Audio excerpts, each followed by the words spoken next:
وما أرسلناك إلا رحمة للعالمين. Bismillahirrahmanirrahim. Assalamualaikum warahmatullahi wabarakatuh. Alhamdulillah waskurulillah wal haula wala quwata illa billah. Wassalatu wassalamu ala Rasulillah wa ala alihi wa sahbihi wa mawalah. Wa nifitina azani Allah wa iyyakum. Kita lanjutkan materi kita.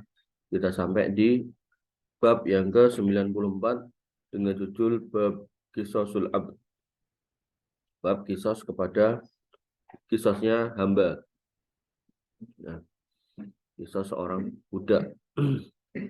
Dan Ammar bin Yasir, dari Ammar bin Yasir qala, beliau berkata, la yadribu ahadun abdan, tidaklah seseorang itu memukul hambanya, hamba sahayanya, budaknya, pembantunya, asistennya, karyawannya, lahu yang dia miliki, wa huwa zalimun, dan dia melakukan dengan cara yang dolim, lahu kepada si budak itu, illa ukida minhu, kecuali nanti akan dituntut balas kepadanya yaumal kiamah, pada hari kiamat. Artinya ketika kita jadi bos, jadi tuan, jadi pimpinan, kita nggak boleh berlaku dolim kepada bawahan kita. Ini berlaku untuk semua jenis. Jadi kita sebagai orang tua yang nggak boleh berlaku dolim kepada anak. Artinya anak nggak ada sebab dipukul, ini nggak boleh. Oh dia nggak sholat, saya pukul karena ikuti hadis Nabi SAW, boleh. Gitu ya. Tapi kalau kemudian nggak ada sebab kok dipukul, ya ini nggak boleh. Nah kemudian sebagai RT, ya, tiba-tiba memukuli rakyatnya, ini juga nggak boleh. Ya jadi semua harus berdasarkan pertimbangan yang benar. Dan kemarin kita sudah membahas mukulnya juga nggak boleh mukul pada bagian wajah. Ya. Apalagi sampai wajahnya rusak. Bahkan mendoakan keburukan wajah itu nggak boleh.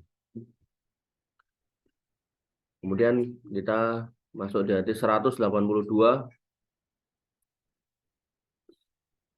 Aba Lailun qala, dari Abu Laila, beliau berkata, kharaja Sulaiman keluar, fa idza allafa dabatahu, dan ketika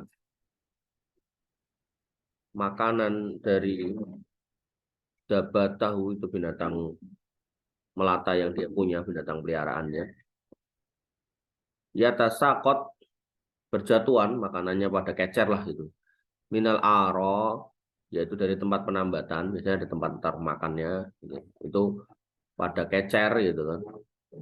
Faqala li khadimihi, maka Salman, bukan Sulaiman, salah.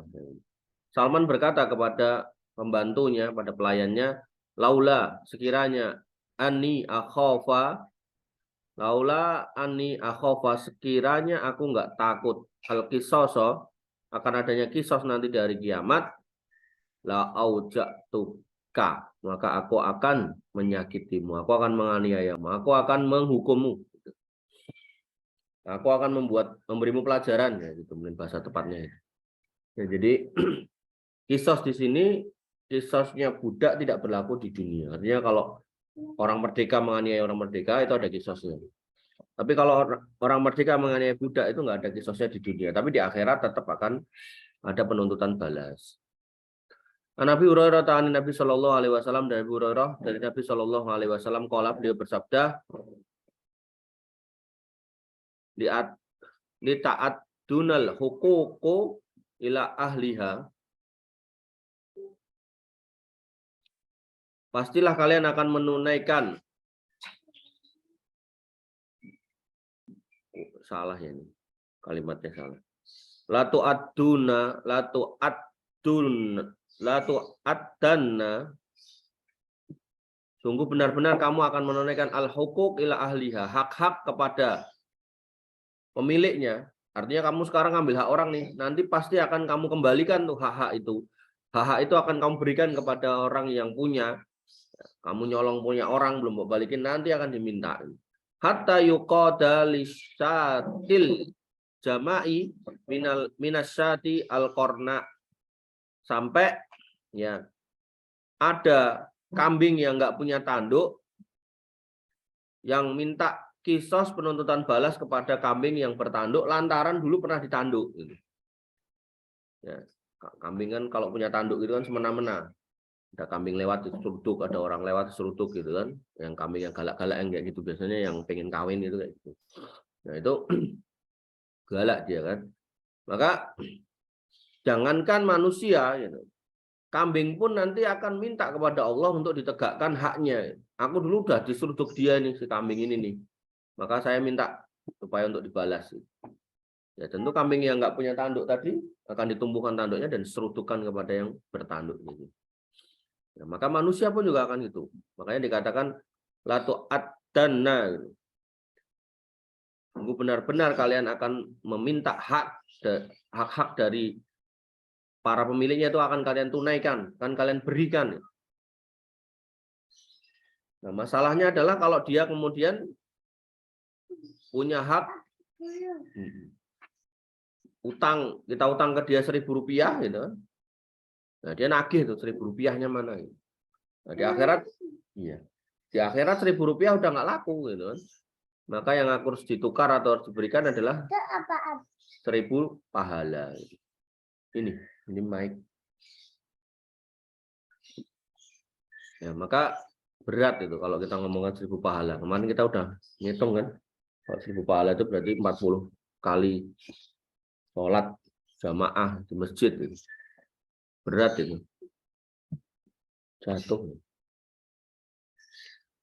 Jatuh nanti. Turun aja lah. Jatuh nanti.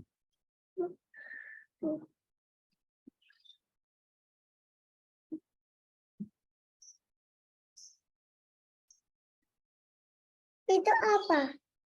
Itu apa? Itu hadis. Hadis nomor 184. An Ummi Salamah, dari Ummi Salamah. Anna Nabi sallallahu alaihi wasallam, bahwasanya Nabi sallallahu alaihi wasallam kana fi baitiha, bahwasanya beliau sallallahu alaihi wasallam berada di rumahnya Ummu Salamah. Ummu Salamah ini istri Nabi sallallahu alaihi wasallam. Fada'a wasifatan lahu. Kemudian beliau memanggil budak perempuan yang beliau miliki. Aulaha. Lahu di sini miliknya Rasul atau bisa juga miliknya Ummu Salamah. Ya. Kalau miliknya Rasul ya ditaruh di tempatnya Ummu Salamah atau punya Ummu Salamah. Fa abatat wastabanal ghadab. Kemudian budak ini dipanggil gitu kan. Namun kok enggak segera datang gitu. Fastabanal ghadabu fi wajhihi. Kemudian nampak tuh wajah kecewa atau marah dari muka Nabi SAW.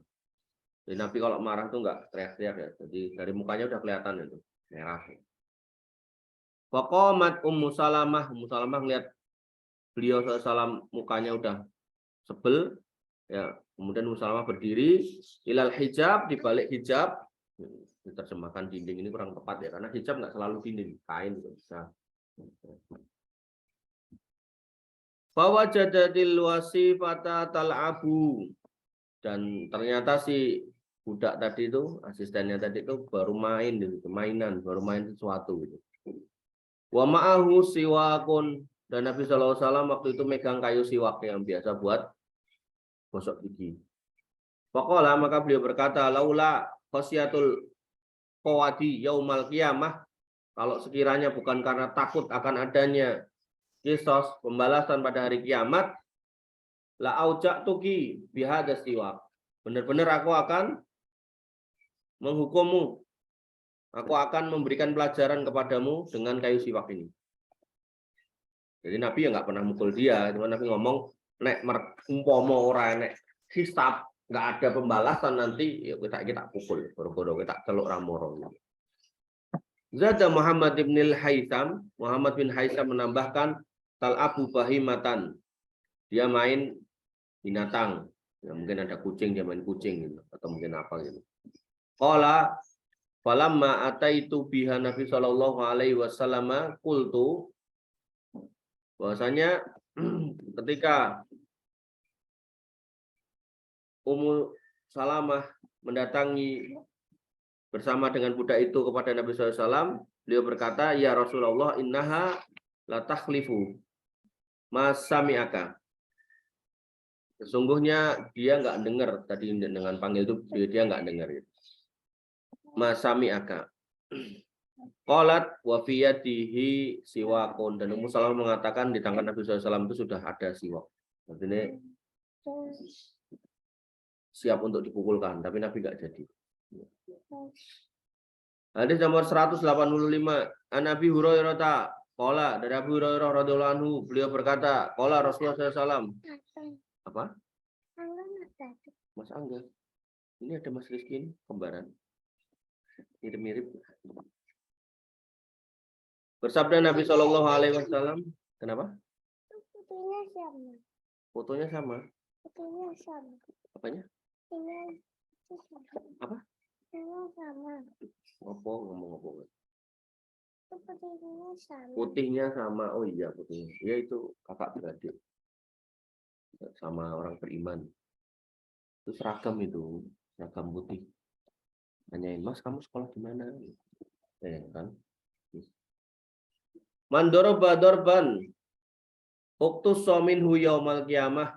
Barang siapa yang mukul sembarangan satu pukulan, saya akan dikisos pada hari kiamat. Ya, jadi kalau ketangkep maling, ya dia udah nyerah, udah diikat, ya kan, udah dituntun sama polisi atau mungkin udah dituntun sama aparat itu, ya nggak usah mukulin lagi, udah selesai. Gitu.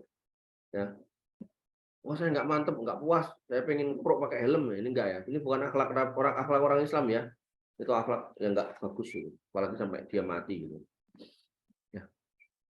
Kemarin yang sampai saya ceritakan itu terbukti belum, dia cuma mau nyari atau mendengar kesaksiannya, kalau dia ngaku udah diguyur bensin sampai akhirnya malah kebakar, ya. Ini parah lagi dia. Nabi Hurairah ta'ala Nabi Shallallahu Alaihi Wasallam qala, dari Abu Hurairah radhiyallahu anhu, dari Nabi SAW, beliau bersabda, mandor bandulman, barang siapa yang memukul orang lain satu pukulan dengan cara dolim, artinya nggak di tempatnya, tapi nek kita mau dibegal kita ngelawan nggak ada masalah, bahkan begalnya tetap berani dan akhirnya dia mati pun juga nggak apa-apa gitu.